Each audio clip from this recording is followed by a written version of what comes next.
Welcome to Quack Co, where every video is 10 minutes or less. I'm Flash from Legendary Tactics, and this is a takeover for Flocking Friday.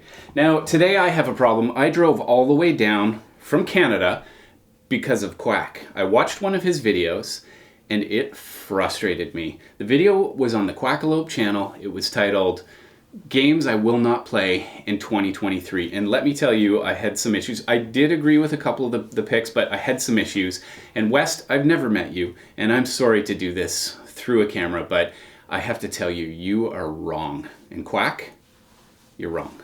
So there are some games on your list that make me really flocking frustrated that they're there. Everdell, one of the cutest games I've ever seen, that has no business on your list.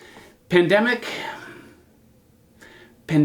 is a hard game to play in a pandemic. So we'll give you a pass on that one. But Terraforming Mars? Terraforming Mars is on your list of games you will never play this year. Now, number one, you clearly haven't played the app. Number two, Terraforming Mars is on the BGG. I believe it's number 6. It's been there since 2016. One of the finest games out there. It's an engine builder. It's a fantastic game, and that flocking makes me angry that you put it on your list.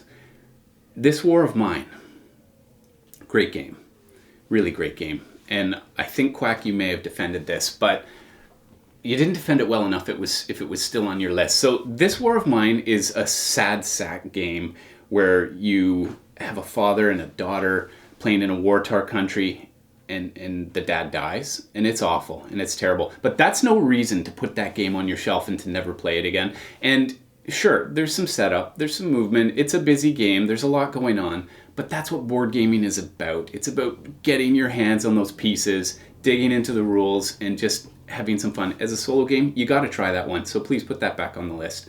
Eclipse, Second Dawn.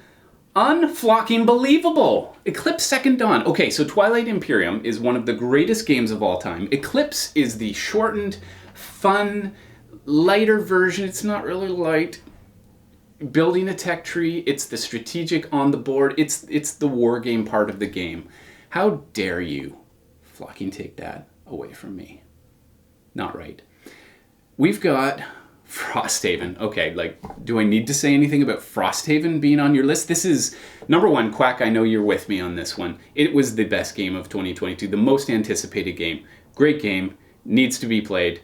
West, you need to reconsider. You need to find a way to make that happen. You need to get over this problem that you have with not getting that game, right? We need to move on. Frosthaven, get that on the list. I will agree with you. Battlestar Galactica is one of the worst games that I've ever played. Unbelievably boring. I actually sat, and I'm going to turn this from Flocking Fridays into Flocking Battlestar Galactica. Played that game one time, and one time only. I'll never play that game again. Do you know why? I had my turn planned out. I sound like a sour board gamer here. Perhaps I am. I had my turn planned out, and for one entire hour, this was a turn that took me about 42 seconds to play. For 1 hour, I waited for it to go around that table while rule person over here checked rules on the app, rule person over there checked the book, rule person over here checked edition 3, and it took an hour with all of us sitting at the table to get to my turn, and that's not a game I want to play. Terrible experience, I'll never play it again. This is Flocking Fridays. So that was the problem I had with your list. Now we're going to look into my list, because I've got a bunch of games that need to be on here. Battlestar Galactica. Okay, Race for the Galaxy. This is a game that I don't want to play. And there's a number of games like this where they use a complicated symbology, and it's frustrating. I don't want to spend forever trying to figure out what your icons mean. I want you to write on the card, this one gives you a power. So no more Race for the Galaxy for me. Twilight Struggle. The other two lads who aren't here now from Legendary Tactics, this is their favorite game. It is so incredibly stressful. I don't sit down to play a game to stress myself out. Never play it again. Agricola. Broken game. Horrible. Won't play it. Arkham Horror.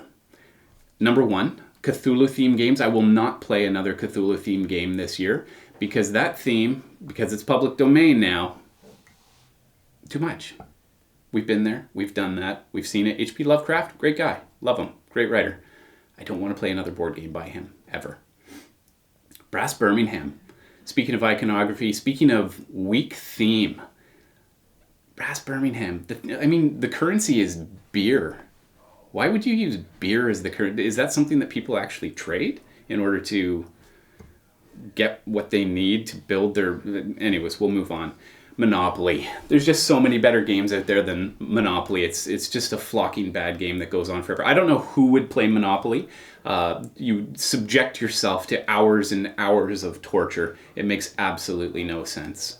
So I'll also say, lastly, I will not play any game, a Euro-type city game that has a province name, or a city name, like Burgundy, Lancashire, Concordia, Le Havre, Calais, Tigris and Euphrates.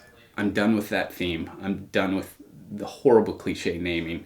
Please give me a name that I can sink my teeth into and not feel like I'm being put to work as a worker in a mine. It's terrible. So those Euro games, we need to do better, and we can do better.